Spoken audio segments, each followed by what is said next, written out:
Sa number 9, baligyaan sang utan, prutas kag kakanin ginbuksan sa Bacolod City Government Center. Ginbuksan na sa syudad ang baligyaan nga nahamtang sa atrium sa Bacolod City Government Center kay inasang aga. Kini kabahin sang KADIWA sa Bagong Pilipinas program sa Gobyerno Nasyonal kag ang pagbukas ini sa Bacolod kabahin sang ika-52 nga Nutrition Month. Gisiling ni Attorney Martico, Secretary to the Mayor, nga bukas lamang ang ini nga baligyaan kada Biyernes kadlaw. 80% sa mga nagabaligya diri mga taga-barangay Alangilan.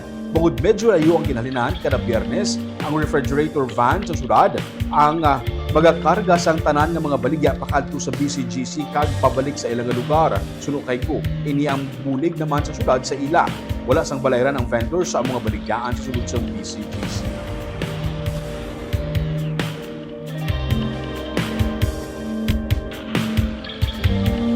So ang purpose ini para sila mismo makaginansya dako halin sa ila mismo nga mga produce. Now diri sa Bacolod ang pag-implement sina sang KADIWA amo ni ginhimo naton dra sa government center nga atrium. It's gonna be every Friday, nag-start today. Every Friday, the whole day.